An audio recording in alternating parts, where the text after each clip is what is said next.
Hi everyone, and welcome to Jab and Move with your host Stephen. And I wanted to do a quick video while I was just on the move and out and about at the moment.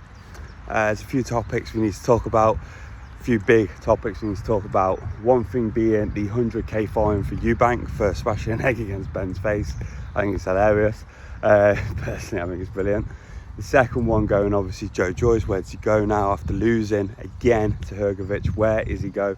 I like Joyce, but what does his future hold in the boxing world? And thirdly, Whittaker versus Cameron. We're going to have a big build up to this one. There's a few undercard fights I'm interested in as well. I wanted to see what your thoughts were of it. So let's just go straight into it. A 100k fine for Eubank smashing it against Benn's face. That just brilliant, actually brilliant. If anything, firstly, the promoter should pay the 100k fine. And everyone should be giving Eubank a big shake of the hand and a big thank you, because that is the best promotional move you could have ever done for this fight. He has absolutely brought this fight to another level. The incident caused mayhem, uproar, and literally it's added a few million onto it. So if anything, Ben should be thankful. He's about to get a very nice payday, and an even bigger payday than what it was before, because of what Eubank did. So I don't know, my head still tells me, to be honest, they were in on it. I think they both did it, and honestly, if they did and Ben ever turned around in the future and said, yeah, I knew it was coming, I wanted to do it because, you know, make the money, make the fight, I couldn't argue. I think it's fucking genius, if I'm honest. I think it really, really is. So yeah, and also the fact that he got a 100k fine is ridiculous, let's be honest. He smashed an egg against someone's face. These are people who are trained to go into a ring and beat 7 pounds of shit out of each other. Yet, put an egg across someone's face, you get a 100k fine, but you get paid to go in the ring and smack them. So, I don't know. Personally, for me, I think it's a bit ridiculous. I agree with the 100k fine, but again, like I said, the promoter should shake his hand, paid a 100k fine. Eddie Hearn and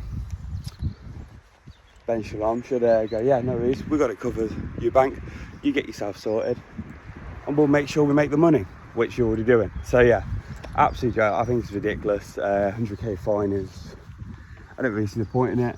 Do I agree with the fight? No, I still think there's questions to be asked about Ben, but on that specific topic, it's genius. Great promotion, genius work from Eubank, and actually nailed it. So yeah, just mad, just madness. Going on to Joyce versus Hergovich, that's the one I wanted to touch on.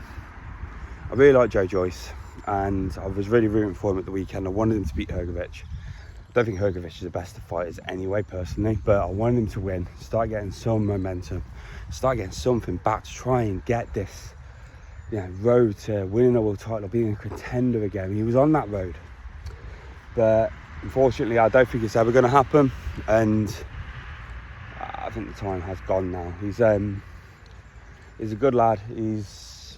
Well, I can tell him, like I said, I don't know much of the guy, but he seems really nice, he seems really personable, and he's a good fighter. He was a good fighter, but he was too slow.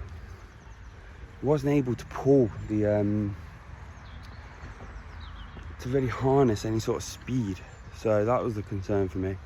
And then on top of that, when you add obviously what happened against Big Bang Zhang, which was a poor decision. Why he went into that fight, he didn't have to.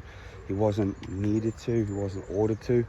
It was a brave fight, but I think in the long run it's proved to be the undoing of him in this time. So unfortunately for him, he's got some heavyweight ones. You could do probably Dillian White, I think that'd be a good bust up. He's lost to Zora, so where would that rank in there? Big Baby Miller, he seems to be the one going for it. Obviously, we've got him versus Wardley. Maybe he could have been an opponent, or Wardley could have been an opponent, but I don't know. Like I said, I think with Joyce, it's now time up. He's done really, really well to get to where he got to. I think he has exacted an absolute amount that he could from his career, really. He was never the most gifted boxer, but he could take punishment and he could give punishment. So yeah, I think it's time for him to retire. It's a shame, really. I wanted him to try and do well and get that world title. I really like the guy. But yeah, like I said, let me know your thoughts on that one, guys. And the final one is Cameron Whittaker. I'm going to put it in that order because I do think personally Whittaker choked on the first fight. I I just think he got out there, and I think he thought, this ain't going my way. Do I just smartly, you know, pull myself out of this and go again? Which could prove a very smart move, and I think he's a fantastic fighter. I also like Cameron. I always thought he was a good fighter before the fight against Whittaker. But yeah, he just, I don't know. I just think personally he needs this. Where does Whittaker go if he doesn't win this fight? That's the concern. He needs to win the fight. He needs to be challenged, and he needs to be able to fight for the next level and go for that title. So yeah, obviously he's fought some decent names, but Cameron's been his toughest one by far. He has flopped at that a little bit, but I think this time around, will he correct it? I don't know. My concern is the fact that they've actually asked for a 10-round fight when they already signed for a 12-round fight. So that's my concern. But let me know what your thoughts are on that, guys. I'm going to do a lot more work up to that this week coming, along with a few of the undercard fights. Let me know what you think. Get your likes, comments and subscribes. And like I say, we've got the 100k fine.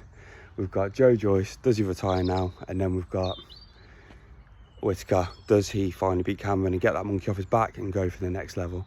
Let me know your thoughts, guys. Take care. Bye.